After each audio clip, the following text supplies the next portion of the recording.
Welcome back to the Larry Hembree pregame show. We're on our Where Are They Now segment. Tonight I'm talking to Loogootee legend Junior G, 1963 graduate from Loogootee High School, and I'm talking with him in his home in Naples, Florida. Junior, how you doing down there today? Well, I'm doing great here. It's about 75 and sunny, so it's a very beautiful day here. Well, you're rubbing it in because you probably know we've had a couple inches of snow here today, but sounds good. Hey, Junior, you played in 1963, and of course you were in an undefeated season that year. Who were some of the guys that you played with in 1963? Well, in '63, I can remember very well. Of course, Bill Drake, my good friend Bill Drake, was one of our players, and Darrell Smith, Mike Bollinger, Steve Page, Ralph Haynes. We had Bobby Haynes, rather, and these were basically the nucleus of our ball club. And well, in 1963, 20-0, as I recollect, is that right? Yeah, we had an undefeated regular season. We ended up losing to the Hatchets down there in the sectional final. Was that a game like you guys thought you probably could have won, maybe? Well, Larry, I've always looked back. Of course, we'll never forget that game because we averaged winning by 30 points a game the entire season, and even in the sectional we were playing really well. And of course, we led the Hatchets by 9 at the half. And I think that particular game made a better coach out of Coach Butcher.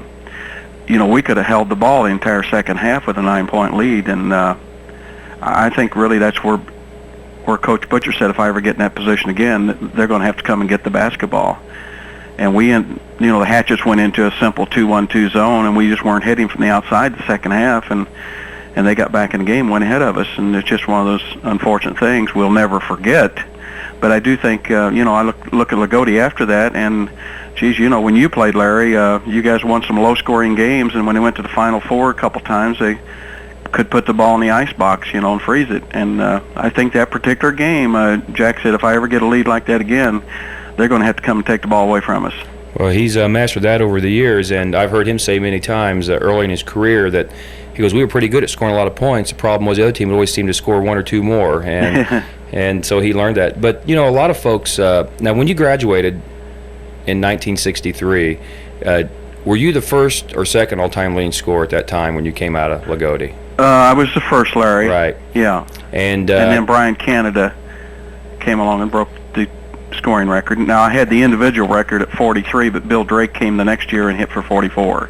Bill, well, now, was Wilmer Whitmer the record holder when you broke the scoring record at Loogootee? Bill Nigg. Oh, Bill Nigg was. Bill Nigg. Wilmer Whitmer had it. I think Wilmer scored 40. That's a home record on the gym floor there. Right. And then Bill Nigg, I think, hit for 41.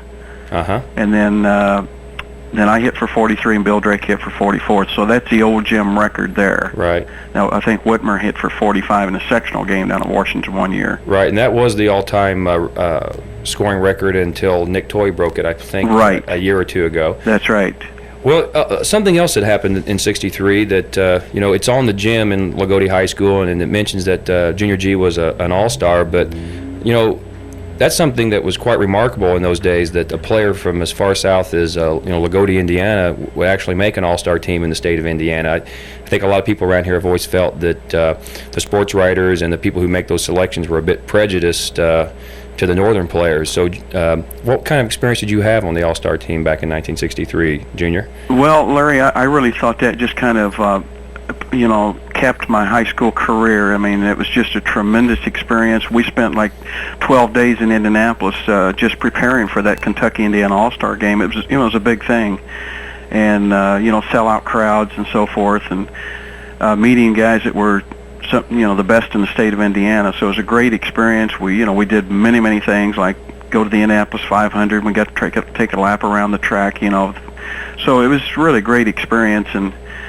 it was something very serious, and they put the red carpet out for us as a members of the All-Star team, and it's something we'll never forget. Now, who was the Mr. Basketball that year in 1963? Rick Jones from Muncie Central. Muncie Central, and later Rick Jones, did he go to the same college you did? Yep, Rick and I played college ball together in Miami. That's interesting that how that would happen. Yeah. But back in '63, now you guys played. Of course, we played Kentucky, and everybody knows the rivalry between Indiana and Kentucky. Right. How did those games turn out, by the way? Larry, we won one and lost one. I guess you won at home, lost away. Is that how it happened?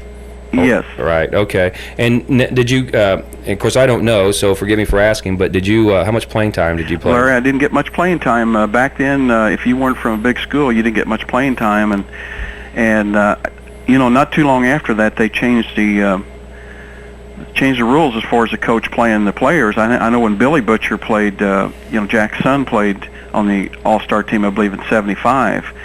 The coach was required to play them X number of minutes. And when I played, he didn't do that. Now, and I felt really bad for the fans that came over from Loogootee more than anything else. I handled it okay, but I hated people. My mother came over, my brother and family members and my friends, and there I sat on the bench. So I felt really bad for them having to travel that far. Well, maybe a little vindication. I know that when you went to Miami, and of course Mr. Basketball Rick Jones came down there. And you'll tell me the facts, but I understand that Rick, you played a lot of basketball at Miami and was a primary starter, as I understand. Is that correct? Well, yes. Back then you didn't play on the varsity as a freshman. You weren't allowed to.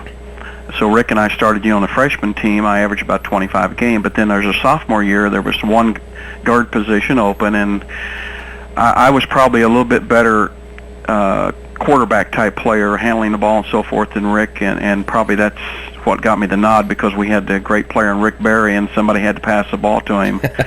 So I kind of won it based on those circumstances. Well, Coach Butcher has told me many times through the years that when Junior G was on the floor, you better well be ready to catch a pass, because it was going to come your way. You mentioned Rick Barry, a great pro player. You played on the same team as Rick Barry, and you guys had Rick Barry had a great senior year. Yeah, Rick Barry was the best athlete I ever played with. This guy could play any sport and was great, and a tremendous competitor, and very dedicated. Not the easiest guy in the world to get along with, but I really respect him as an athlete, and he proved it 14 years in the NBA, and MVP, won the NBA championship. So he was a Larry Bird type player. He came to play every night. What his senior year would have been what year for you, Junior? That had been my sophomore year. And your guys' record that year was? We were 22-4. 22-4. What athletic conference did you play in down there? Well, we were actually independent. Independent. So that was one of the nice things about playing at Miami. We were independent and got to travel all over the United States, from California to New York. So I got an education just traveling. So that was a good advantage of being independent. Of course, Miami's in the Big East now, which has its definite advantages. Now, when you graduated, you came back to Loogootee, to this area? Is that right? Yes. Matter of fact, my first year out of college, I went to Loogootee St. John's and coached there. And that was what year? Well, that would have been 1967. 67. And did you coach there? Were you there in '69? I guess, right? When. Yep. I sure was. I had. Boy, I tell you what, Larry, I've been in 19 years in Naples, and I've been in the teaching and coaching business for about 26 years, and my 2 years at Loogootee St. John's were just an absolutely tremendous experience. I had the best kids, and I made that statement after 1969.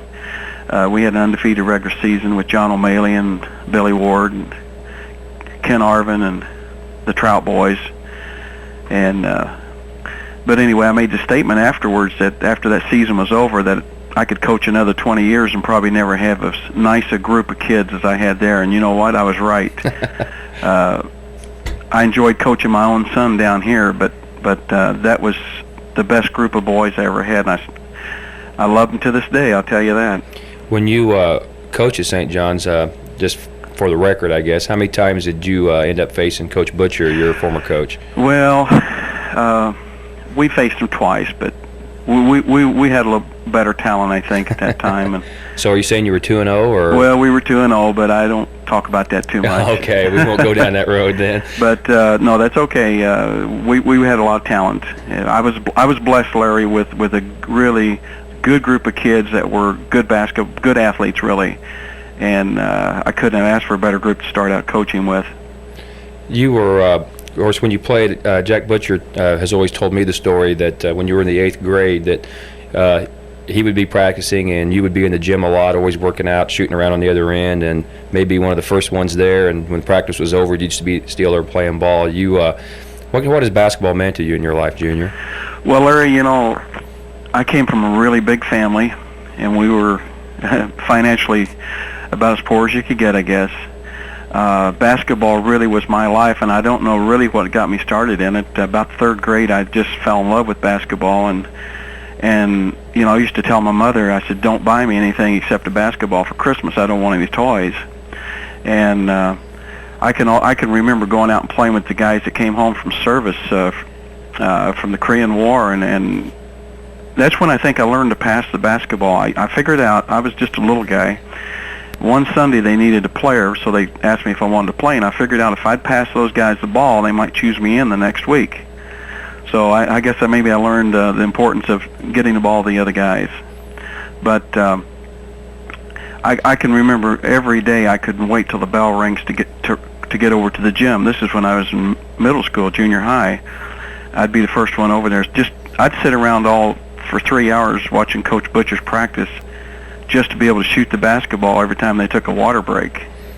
And then finally he asked me if I wanted to be student manager and help the guys, and I said sure. So basketball was really my life, Larry, and it got me through college, and I still love it to this day, of course. Well, a lot of guys, helped you along the way, I think, too. Paul Arvin, did you used to work at the theater like Jack did as a kid? Yes, Paul Arvin, what a great guy. He was kind of a fatherly image to me, and took me under his wing and gave me a job there at the theater and bought me my first baseball glove, and the whole works. Just was a great, and he did that for a lot of guys there in Loogootee, Gordon Phillips and Cecil Truelove, Coach Butcher. I can go on and on with names of guys that he's helped out, and well, I tell you what, Loogootie's been lucky to have him and a guy like Bill McGovern. Right. A long time, as you remember too. Now, you at one point in time grew up as a youngster. My grandfather owned a feed store over, I think, on the south side there behind what everybody now knows as the Southside Tavern, but there was a feed mill there. You lived over in that part of the neighborhood at one time, did you not? Oh, yes. I used to work for your grandfather. Right. He's mentioned those stories. Absolutely. And now you graduated in '63, and, come back. You also coached at North Davis for a while. Right? Yes, I did.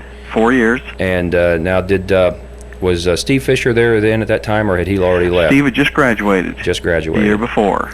Right.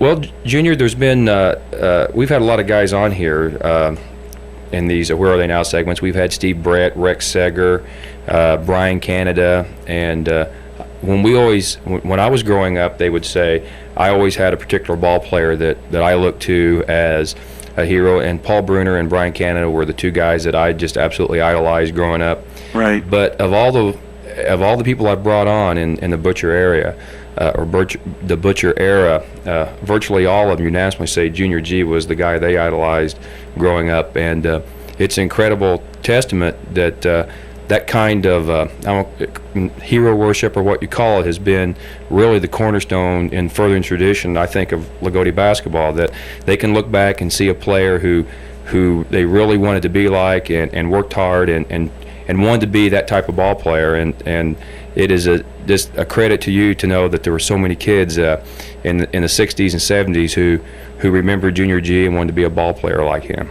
Well, Larry, that's very, very kind of you to speak that well of me. I really appreciate that. And well, it's not really me, Junior. It was these other ball players that were saying it about you. And well, that's awfully nice. If anybody ever asked me what I want to be remembered for as a basketball player, it would be that the guys that I played ball with enjoyed being on the team that I was on. I learned one thing is playing the guard position, that your responsibility is to make sure that all your teammates touch the ball and keep those guys happy, as far as being involved in the basketball game, and I think that's why I worked on passing the ball so much, and I just wanted everybody to be a part of the team. Well, Junior, we're running out of time here, but you did play for Coach Butcher. What do you recall about Jack Butcher as your coach? Well, of course, a very intense competitor, and without a doubt, I doubt if there's anybody in Indiana more dedicated as a coach, and him having played at Loogootee, and unbelievable that a guy could be at one place for 40-some years and still love it the way he does. But he was an intense competitor, and I guess the reason he and I got along well was the fact that we both hated to lose, and I know that's true of him to this day. We hate to lose, and if you hate to lose, you're going to be a hard worker. Well, that's great, Junior. I tell you, I really enjoyed talking to you. You've been a good friend to Loogootee and Loogootee basketball over the years, and I know everyone listening tonight will take away something positive from this interview. I wish you the best of luck, and hope to see you again the next time you're in town. Well, thanks, Larry, and I'd like to say hello to my golfing buddies, Lester Page, her old former coach and high school principal, and Don Crane there in Loogootee, guys I play golf with every summer. Okay, Junior, you have a great evening.